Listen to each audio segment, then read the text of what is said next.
No matter how similar or different we are from each other, we are all just trying to fit in. I spent 10 of my most formative years growing up in Tripoli, Libya, also known as the backyard of Gaddafi. At an impressionable age of 13, I returned to India, beginning a journey that profoundly shaped who I am and how I navigate the world today. Now, if you've known a 13-year-old, you know how confusing that age is. Compound that with a move halfway around the world, whew, that's a recipe for stress and self-doubt. You see, at that age, we are ready to believe anything we hear, except maybe if it's from our parents. Moving from Libya to India was one of the most traumatic transitions of my life because of the challenges I faced in my new school in India. First, it was very difficult to find a seat in the middle of a school year in India. But I did that. I secured a spot in one of the best schools of my city. Now, that should have been a moment of triumph, but it quickly turned into a battleground of trying to fit in. I still remember the first day of the school, I walked in gingerly, trying to find a seat in a classroom full of students who weren't really expecting a new student at that time of the year. Even though there was no social media back then, I felt like the world's eyes were on me. The class broke during recess. One of the classmates walked up to me and she said, "Hi." Then she asked me where I'm from. I said, "I just moved here from Libya." I cannot forget the words I heard next. She said, "Libya, interesting. Then why don't you have an accent or something? That's weird. I don't think you belong here." My world shook underneath me right that second. Her words echoed in my brain on repeat. I don't belong? What does that mean? I'm from India. I'm Indian. Despite knowing 3 different languages and being exposed to international communities and culture, I was more Indian at heart than anyone else. You see, in Libya, we would celebrate all Indian festivals, all cultures, all religions, embodying the spirit of unity in diversity.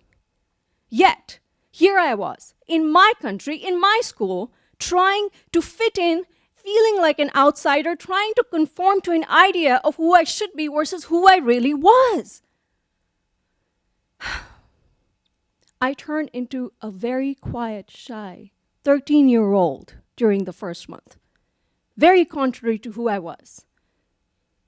During that first month, though, something magical happened. You see, right up to that point, I was the chirpy one. I was the talkative one, performer, happy, what they call extrovert these days. But here I was, taking a back seat like a quiet 13-year-old.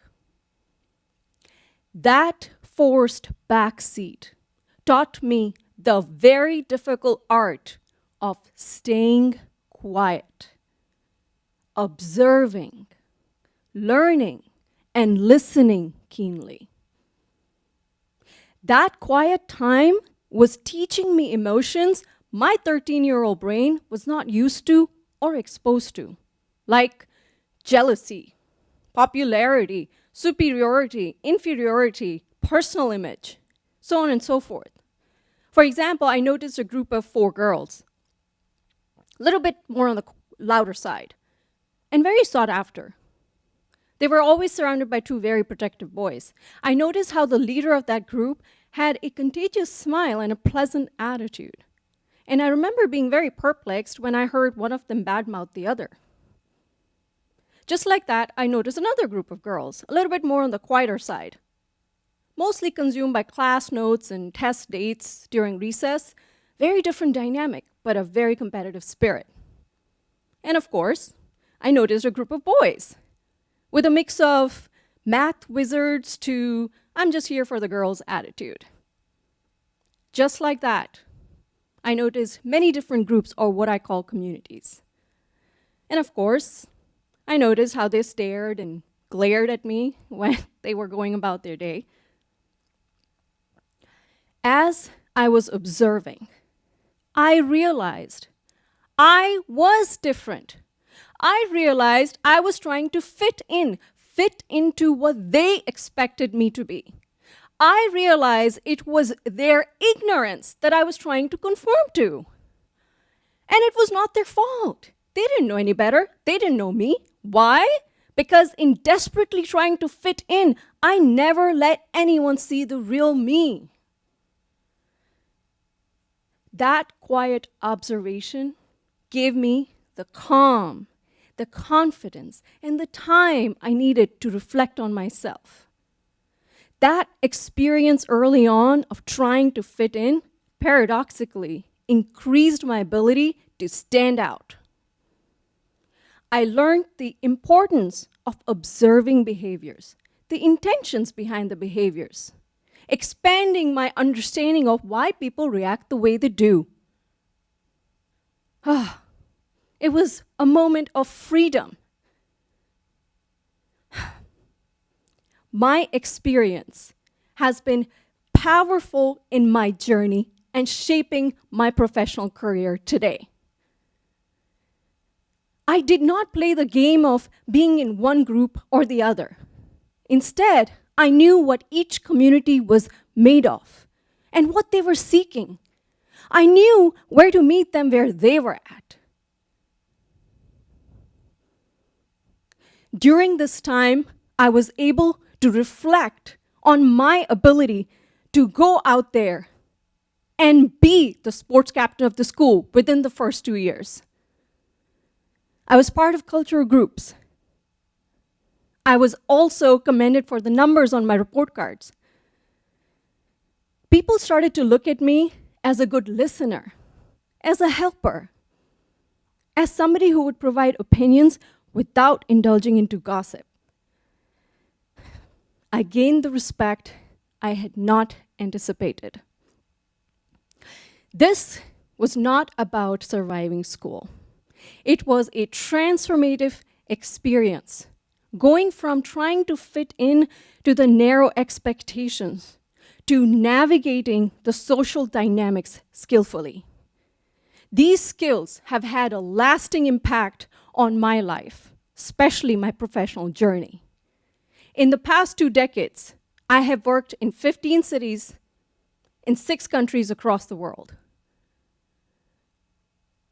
I climbed the corporate ladder not by conforming, but by bringing disparate people, their unique experiences and their emotions together. I knew not to be swayed by somebody else's expectations, but ground myself in truth and facts. My journey is a testament to the power of embracing our unique experiences and using that to bridge the gap between people, of knowing that our differences can be our biggest strength. I knew when it was needed to fit in and stand out when it mattered.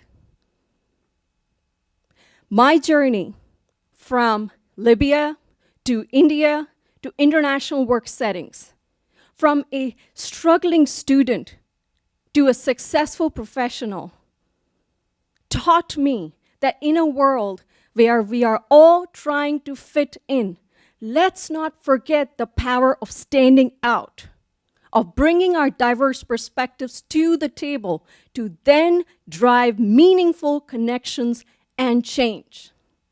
Thank you.